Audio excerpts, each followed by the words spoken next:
My guest, a former architect and real estate aficionado turned author and comedian, is joining us to share stories of the influential women in his life. He first met the love of his life, Barbara, when he was 14 and she not yet a teen. It was a young kid from Brooklyn falling for the beautiful brunette from the Bronx.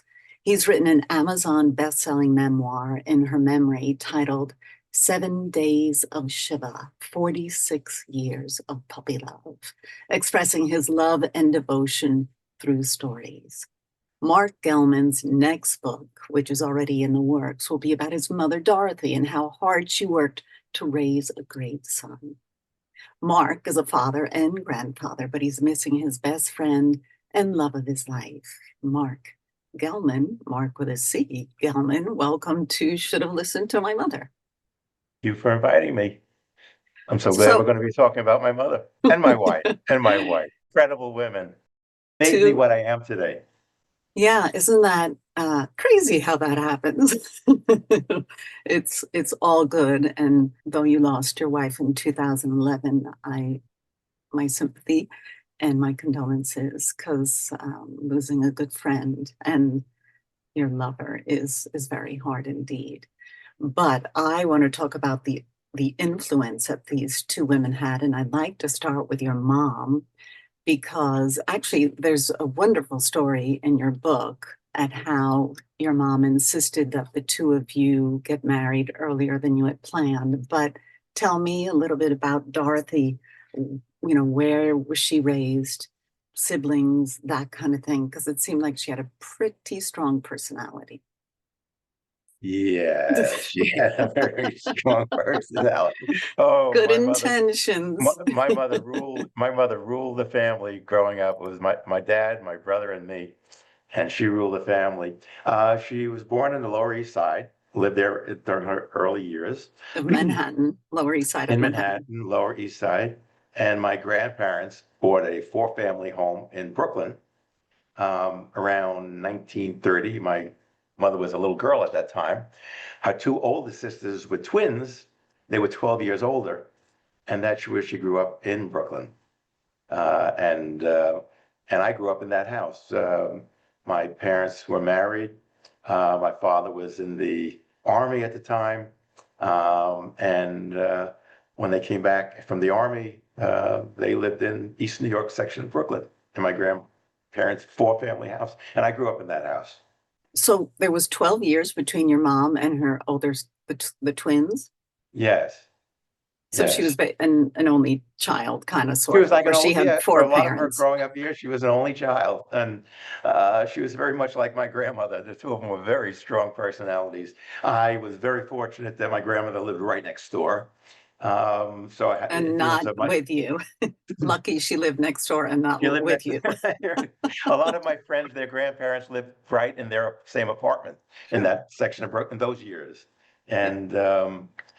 And my mother was terrific. My mother was a housewife. In those years, it was the title housewife. Nowadays, it's called the stay-at-home mom. But my mother was a housewife. And I think the only difference between a housewife and a stay-at-home mom was my mother didn't have a washer and dryer. She took the clothes to the laundromat around the corner. Um, and then she would wash the clothes sometimes on a washboard in the bathroom, big bucket of water, and then hang them out on the clothesline. From the kitchen window, there was a clothesline that went into the yard, and that's where it dried. My mother didn't have a frost refrigerator. She didn't have a dishwasher, and she didn't have a no wax floor in the kitchen.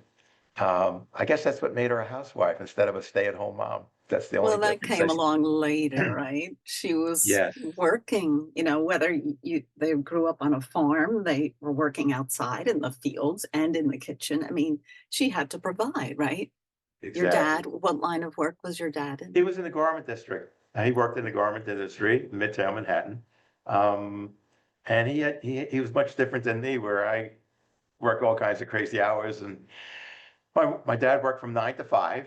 He made the same train on Shepherd Avenue and Atlantic Avenue. I don't know, it was Pennsylvania Avenue in Brooklyn into Manhattan. And came the same time. I could be standing in front of our house, looking down the block, watching my father walk back home.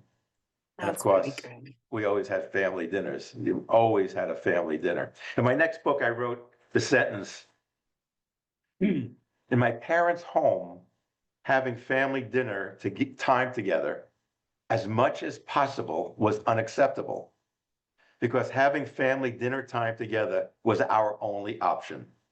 We had to be there for dinner. We had to have a family dinner. My mother was always the last one to sit at the table.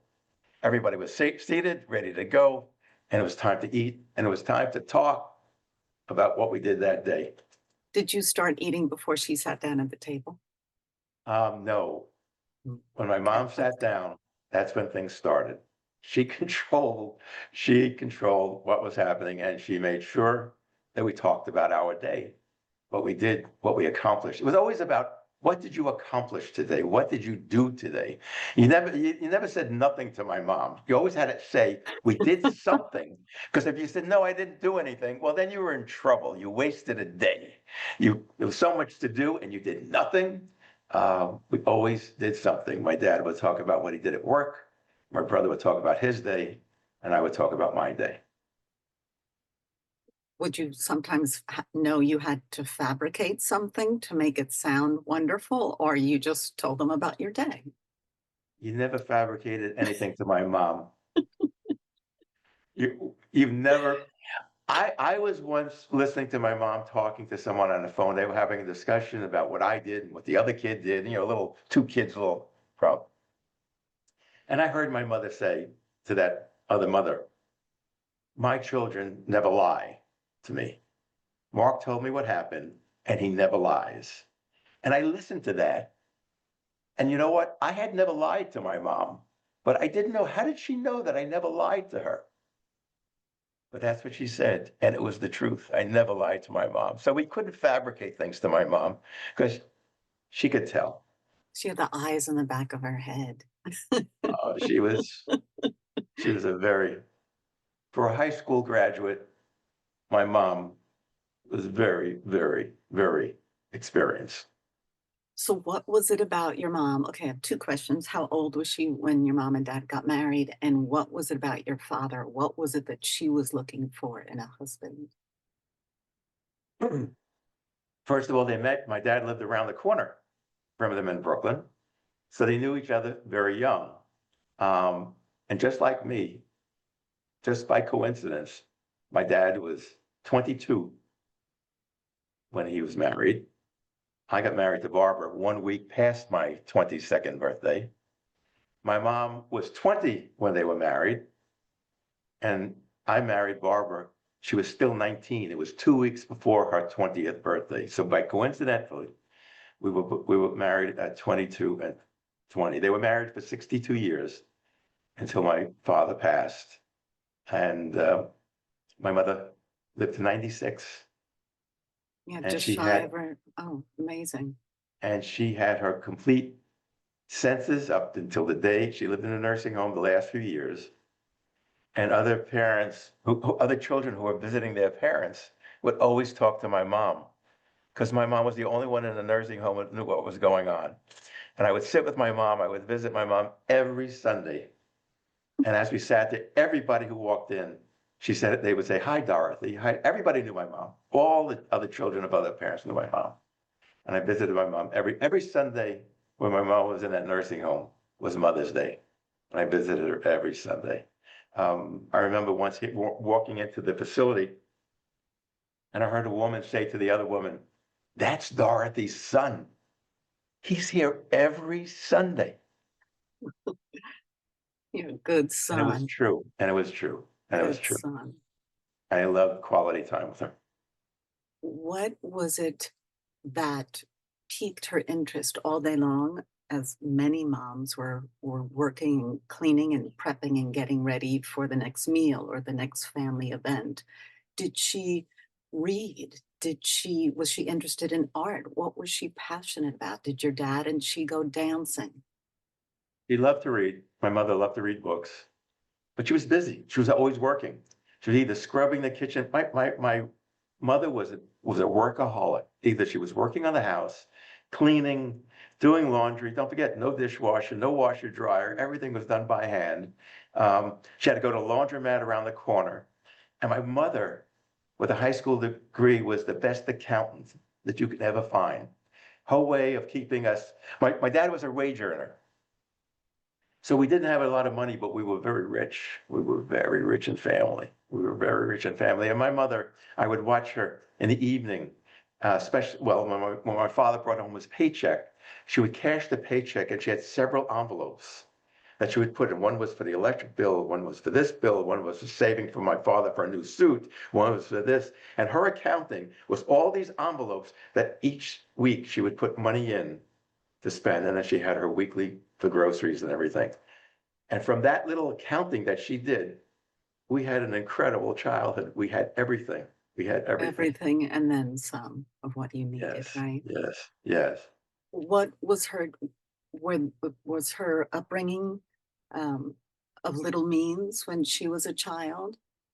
I My mean, she was grandfather was, born before the Depression and all that, yes, 39. yes. So My grandfather was a furrier, and he did well. That's why they were able to buy this four-family house in Brooklyn. Um, when the Depression hit, I understand it became very difficult for them financially. And my mother's two older sisters, who are much older than 12 years older, they had to work. They had to go to work to be able to get the family together. So it was my grandfather working and his two daughters, my mother's two older sisters, so they could survive through the Depression. And then they made it through. so that has to have a lasting impression on anyone. So she was diligent about keeping track of things and she knew what was important. The most important thing was putting food on the table and clothes on her son's bodies, right? Making sure her husband looked good and the spotless home. I mean, that was so important psychologically, I think, for a lot of women because it meant that things were okay, right? It was a routine, they had to do it, and it was important for the family. Another thing that's different from today, among so many, is the family dinners. I'm from a big family, and we had dinner every single night, including fruit and coffee afterwards, discussing and art, politics, anything, our days. And then we all cleaned the kitchen together, and it dragged on forever and ever. When we were little, maybe we'd climb under the table and fall asleep, the younger of the seven. But it really still it is such a presence in my heart. It's just magic. It's made me who I am. So I totally understand where you're coming from. And if it's possible, one of my many wishes for the younger generations is that something like that can continue. It's not impossible to achieve that. It's a matter of making that a priority, I think. I wrote in my next book, which I hope to launch in the next few months, exactly what you just said. When you open up on the front, I'm gonna t- I it will read this book in appreciation for the non-existence of cell phones when my children were young, and with the hope that my children control the cell phone and texting usage by my grandchildren during what should be family quality time together. That's the first thing you'll read in my second book. It That's what we have seems to hope such for. a so mundane or a simple thing, but it really is. Oh, I'm so lucky my boys are older because I don't I'm just glad I raised my children before this whole thing happened. And parents are doing an amazing job. I just know how hard it is because that's how they stay connected to work. Yeah, so how would your mom have responded to something like that? What kind of language would she use if you were doing something when you weren't acknowledging her or the family? You know, did she raise her voice or was she subtle in her discipline or ways of advice? Um, she wasn't so subtle. Look at me. Do you hear what I'm saying? That's why you couldn't lie to my mother because she was looking right. You were looking right in her face. You always, yeah. Do you hear what I'm saying? That not subtle at all. Wow. And that was Didn't take beautiful. much, right, for you to I haven't understand. forgotten about it. I was a little kid. I still have, it's still, I can still see her saying it. Do you hear what I'm saying? Are you listening to me? That's pretty great. Never raised her voice. Did she raise her voice? No, She but didn't it need was to. very firm. It was firm. She meant it. She meant it. She meant it. It's just obvious. She didn't have to raise her voice. My mother was so terrific. She didn't have to, because not that she demanded respect. I could not. My mother gave so much to me. After all that work and dinner, first of all, you weren't allowed to stay in my mother's kitchen after dinner. Go do your homework. You're not staying, go do your homework. Then I want to see your homework. And then you have a test tomorrow. If you said yes, because I was always say if I had a test, let me see what the test is about. Sit down, and she would quiz me about what the test was going to be about, and she would quiz me. I don't know when my mother's day that she didn't work. She never slept. She was always up. She was always on the go. She was never just an incredible woman. So, Never got sick, even though they worked all the time. My mom was up all the time. I don't know how she did it, and she was never sick. yeah, I don't remember my mother was sick. Oh, you couldn't get sick in my mother's house. Oh, Oh, if I came home from school on a Thursday afternoon and said, "Ma, I don't feel well," felt my head, I'll give you some aspirin. You're okay. You only have one more day of school this week. Well, Ma, I don't feel well. The next morning, how do you feel? I feel a little sick. Okay. You go to school, I'll give you aspirin. When you come home, you'll rest up all weekend. Now, if you were sick on a Tuesday, you may have to stay home on Wednesday. But if you were sick on a Friday, no, you were going to school. Oh my goodness. Right, right. That was my mother. That was my mother. yeah, very, very different. I know that she has a list of commandments that you wrote in the book, but there's also a really touching and heartwarming story about you and Barbara had planned to get married in another year and change after you graduated, got your undergrad degrees. And then Barbara's mom was ill and her death was imminent. And your mother said to you something along the lines of, "You're getting married now," or Well, they're a lot yeah, sooner than you think.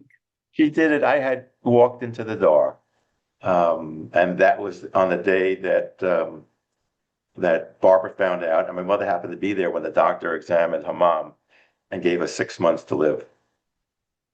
And I was going to City College School of Architecture at the time, and I walked in, and my mom was in the kitchen. She heard me come into the apartment. She said, "Mark, come in here." And I walked in. She was sitting at the table, and I think she was sitting there as if waiting for me to come home. She said, "Sit down. I have to talk to you." I said, "Barbara." She said, "Barbara's mom is not going to be living much longer." And the doctor said 6 months, but I think it's going to be much sooner than that. I just sat and listened to my mom as she talked. And I said, I didn't say anything.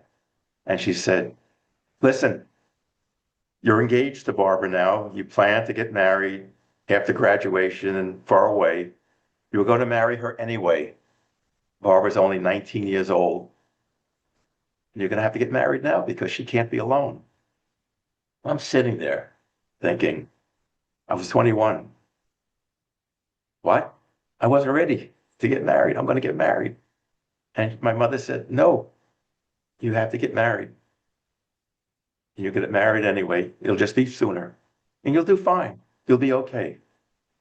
She says, "Okay." And I said, "Okay." I said, "Okay," but I didn't know if I was okay. I was getting married so much sooner. And then my mom said to me, "You're going to see Barbara later. She has a lot on her mind. I want you to talk to her and tell her that you will be married. I don't want her to worry that she's going to be alone. So you tell Barbara that when the time is right, when the time happens, that you're getting married much sooner and everything will be okay." And I did just that. What was Barbara's response when you brought this topic up?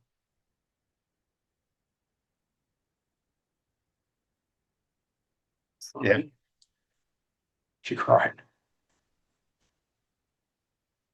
But she felt relief because I think in her mind, she wondered what was going to become of her. She knew we would get Scary. married someday, but between someday and very shortly, because her mom died a few weeks later, my mother was right. Um, my mother wanted her to feel that she would be taken care of and that it would be okay. It would be the two of you working together and she wouldn't be alone. When her mother died that day, her uncle and her aunt came to the apartment. And the uncle, who was a very pompous, he was a pompous ass. He was just a pompous guy, a big shot. He thought he was something because he lived in Atlantic, Long Beach, Long Island. So he thought he was like a big shot, right? Everything. And he wasn't a big shot. And he sat Barbara and I down. Barbara's grandparents were there too. And he looked at me and said, listen, you'll get married. Just like that. You'll get married now, and you'll get married in my rabbi's chambers. And Barbara and I listened. And he said, and that'll be it. And you'll be married. Just like that. Well, I went back to my parents' house, and they said, how's it go? And I said, well, her uncle was there and said that we're going to get married in his rabbi's chambers. And my mother threw a fit. She said, what? Who does he think he is? Barbara is going to be my daughter-in-law, and you're going to have a wedding. I've already discussed this with your father. We are going to make a wedding. Every girl, this is the beautiful thing my mother said, every girl deserves to be a bride. And my daughter-in-law is going to be a bride. And she was. That's, you have an amazing mom. You had an amazing mom. And I even feel her presence in here, Dorothy. And she raised you. Look at you. You're a wonderful dad and a wonderful grandfather. So that's such a touching and powerful story that your mom, it wasn't like, oh my God, I'm losing my son. She was concerned for Barbara's future.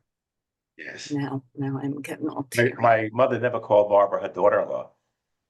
She always called her daughter. In fact, one time I had to go to the nursing home to have a meeting. And the woman that I was meeting with, one of the administrators at the nursing home, was saying, your mother-in-law, your mother-in-law. And I go, wait. Dorothy isn't my mother-in-law. That's my mother. She said, no, well, it's your mother. It's your wife's mother. I said, no. She's my mother. Her name Gellman and me are the same. We have the same last names. My wife has a Gellman, but no, that's my mother, and everything like that. That was the relationship she had, that even people thought that it was Barbara who was the daughter. Not that I was such a bad son. I went to visit her all the time, but they thought it was Barbara who was the mother.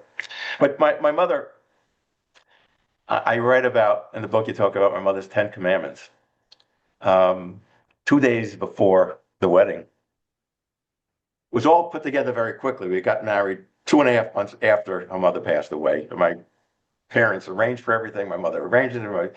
She borrowed a gown from her girlfriend's daughter who had a beautiful wedding gown. And it was all put together in a few weeks. And my mother really did a great day. Got dressed. It was just incredible. But 2 days before the wedding, my mother, I'm in my room doing my final packing, ready to go. Excited. I'm going to be married now. I was accepting it, all the responsibilities. I'm going to be living with Barbara full time, and it's going to be wonderful. And I hear my mother shout from the kitchen, Mark, come in here. And I roll my eyes back. Oh my God, 2 more days. 2 more days. And I love my mother, I have respect for her, but 2 more days and I'm out of here. What now? What now? What now? What does my mother want now?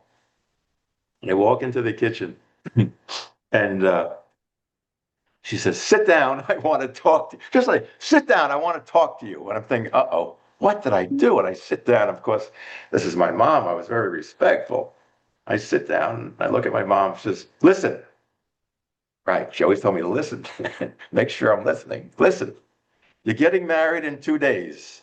Thinking to myself, yeah, I know that. What else is new? And you're going to be a husband. And there's Yeah. things that you need to know to be a good husband. And that's when my mother told me her 10 commandments for how to be a good husband. You want to hear Yeah. them? My mother's 10 commandments for being a good husband. Commandment number 1. As a husband, you should learn to keep your mouth shut. Sounds like it would come from my mother, that right? Commandment number 2, your wife should be in charge of running the household. Commandment number 3, it's not your place to plan the dinner meals. Your wife should plan that and you should be happy with it. Commandment number 4, your wife should be in charge of the checking account. Commandment number 5, your wife should be in charge of paying the bills. Number 6, you should not cash your paycheck on the way home. Bring your check home uncashed. Number 7, you should turn down invitations from friends at work to go out after work. Number 8, you should go directly home after work to your wife. Number 9, you shouldn't concern yourself with what other people have. And number 10, you should be satisfied with what you and your wife have. That was my mother's 10 commandments. And I have to tell you, Jackie, I was terrific with commandment number 2 and 9. But I was commandment number 1, learn to keep my mouth shut. Not so I much. I was I was okay. I was okay. Commandment number 10, be satisfied with what we had. That one I wasn't good at. I was never always sad. I was always looking for more, always looking to do better, always looking for more. I could never be completely satisfied. And where did I get that feeling from? It was from my mother, because she always wanted to do more. So you certainly played a role in your life. But that's good that you wanted more. You wanted to keep Barbara happy. You wanted more of your life together. So you have to, I guess there's a little wiggle room in these 10 commandments, and it seems like you've definitely figured it out. I applaud you for writing this book about Barbara. And you are an Amazon best-selling author, which is pretty spectacular for your first book. I wrote the book because my daughter said to me, Dad, you've made speeches, you've done this. I want you to write a book of stories about you and Mommy. And this turned into an incredible, I never expected it, turned into an incredible love story. And it's being read all over the world. I have fans all over the world reading that book. And the title's a little frightening, 7 Days of Shiva. But I always end my presentations, because I do go on tour a lot. I always end my presentations, all day our lives may have ended with 7 days of Shiva. Together we shared 46 years of puppy love. It's a love What else story. do you It's a need more powerful than love that? story. Yeah, that's Yeah. pretty wonderful. So I want to let my listeners know where everyone can find you. Facebook, you're Marc Gellman author. Is that correct? Yes. Instagram, we didn't even talk about Benjamin's grandpa. Marc does all these fun grandpa. videos for his grandson. It's hysterical. And then TikTok, Marc.Gellman, and you can find Marc's book on Amazon for sure. 7 Days of Shiva, 46 Years of Puppy Love, Marc with a C, Gellman, Gellman. Thank you so much for joining me. I'm so glad that we were able to do this. Thank you, Jackie. I appreciate being here to talk about my mom. Yeah, and Dorothy's going to be with me right on my shoulder every minute. Thank you so much. And we'll be back next week with another episode of Should Have Listened to My Mother.